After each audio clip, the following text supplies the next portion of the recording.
Hi, welcome to the Minecraft Parkour quiz, where I hope to test your knowledge on Minecraft Parkour, if that's a thing. Just some things to clarify first. Everything in this quiz will pertain specifically to the 1.8.9 update, save for questions asking about differences between this update and others.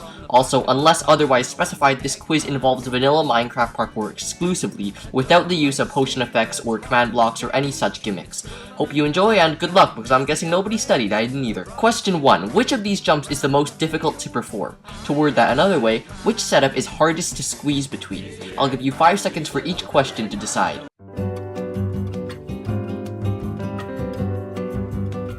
And if you picked A, well, you're wrong. The correct answer was D.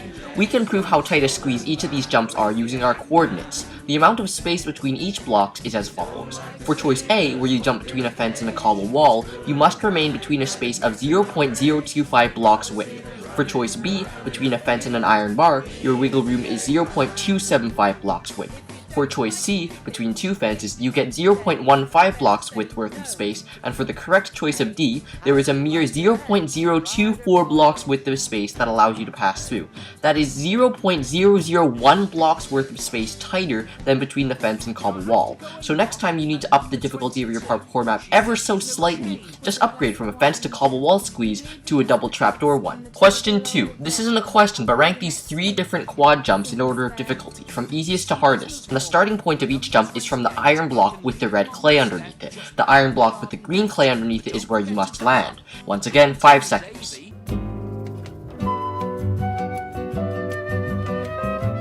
Funnily enough, the correct order from easiest to hardest was A, B, C. This time I don't have any lengthy math to go through again, but just by testing these jumps you can easily see a definitive difficulty difference between the 3 jumps. The 3+1 is fairly lenient when it comes to running it from the back, though you can use force momentum if you want to. The straight 4-block jump, however, is much harder when trying to run it. Force momentum is highly recommended with this one unless the parkour you're playing already grants you some momentum. Now the 5-1 has an incredible difficulty increase on the straight quad. It is most definitely possible with actual momentum, but in this setup where force momentum is used, this jump is not possible. Even with stair blip it cannot be completed, so if you were to only get one part of this question right, I hope it was the 5-1 being hardest. Question 3. Explain why the way I perform this jump here will not work when I try it on this jump here, though they are seemingly the same jump.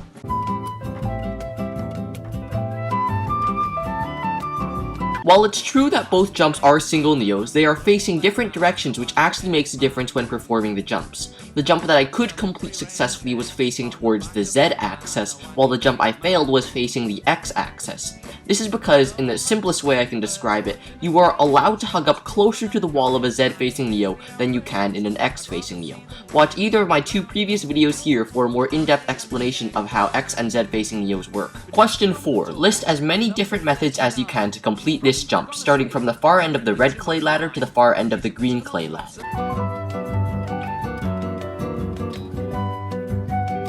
There are 3 distinct different ways to complete this jump. The first, and probably most risky way, is to start at the end of the ladder and jump, curving around the iron bar and grabbing the ladder again. The second, and what I would call the best method, is to back up while sneaking and still grabbing the ladder so you can go around the iron bars. Last but not least, you can let yourself fall until your head just tucks under the iron bar, at which point you would sneak to grab the ladder and you can slide along that way. Question 5. Which of the following jumps are impossible?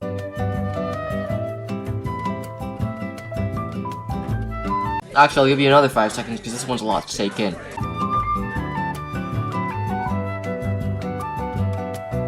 Alright, I hope that's enough time now, and remember, you can always just pause to give yourself another moment to think about this. Anyway, it turns out that only the last 2 jumps, E and F, are impossible.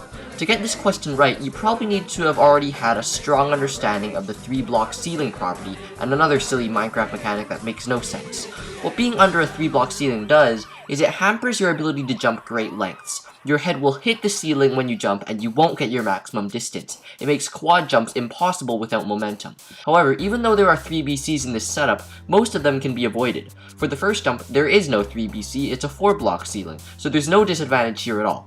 For the second jump, while there is apparently a 3 BC, performing the jump like a neo by going around it can prevent the ceiling from ruining your life. And while a third jump seems to counter the neo method by blanketing a greater area with the 3 BC, The 2 skylight blocks above stop the 3BC mechanic from coming into effect.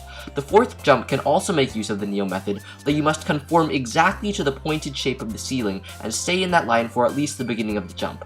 The 5th jump is impossible. Without enough speed, you will run under the 3BC and lose the proper distance. With too much speed, you will hit your head on the start of the 3BC. For the final jump, while this isn't a quad that's affected by how far you have to jump, it does introduce another one of these interesting little idiosyncrasies of Minecraft parkour. When jumping to a point half a block up from your original position, and if where you're jumping is held in the 2-block high area, it will not be possible. If it's a 1 plus half jump shown here, it is possible, but any greater length, here it's 2 blocks, will prove impossible. Question 6. Why would putting this particular jump in a parkour map be problematic if you were in the 1.9 Minecraft update instead?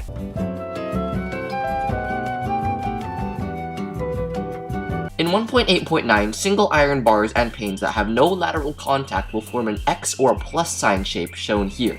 In 1.9 and higher, however, they form a single vertical line, similar to a fence or cobble wall, but just thinner.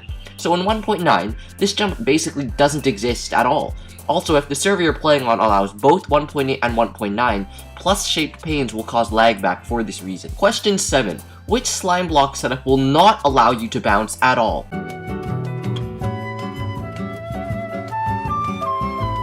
The slime block with the player head above it, B, is unbounceable. The head stretches too far out over the bounce zone because slime blocks only give the bounce when you land in the middle and not on the edges. Both A and D function and bounce like regular slime blocks do, except with lava the strength of your bounce is decreased pretty significantly. If you don't want to lose that bounce, use water instead of lava. For slime block C, you might have to do a little bit of mid-air positioning work to be able to get the desired bounce effect. Putting iron bars or fences on top of slime blocks will work to a similar effect. Question 8. How can you beat this mini parkour course in as few jumps as possible, starting from the iron block with the red clay underneath it to the green clay block?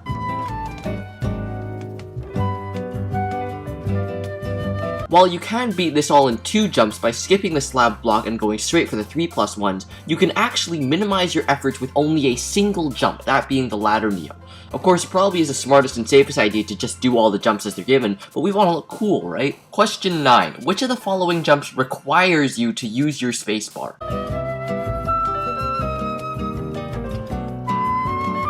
The correct answer is A. To float in the water means you need to be holding the spacebar down, and if you can't do that, your only option is to try and run the jump, which is impossible.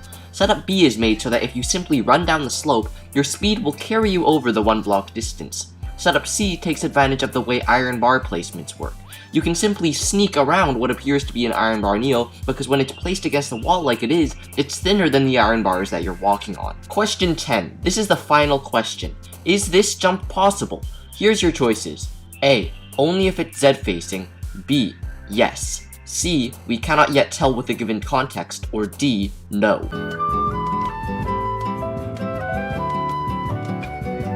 The correct choice was C. We can't tell if this jump is possible because we don't know what momentum, if any, is available behind the starting point. It is in fact possible to use a prior triple Neo as momentum directly for another triple Neo. So with the single screenshot I showed you, you couldn't actually yet tell whether or not there was that momentum that would make this jump possible. And for the record, momentumless triple Neos are impossible regardless of whether they're X or Z facing. Thanks for taking the quiz. The scoring system will be included in my pinned message in the comment section, so add up your scores and tell me what you got. Don't feel too bad if you didn't get a great score, because this quiz was designed for very, very seasoned parkour players, like ones covered in 200 grams of salt and pepper.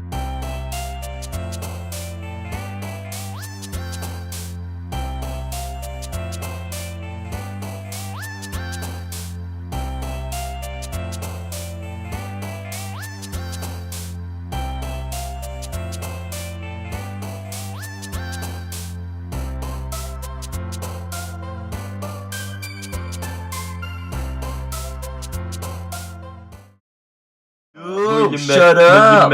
Africa, Yo, shut up! Yo, shut up!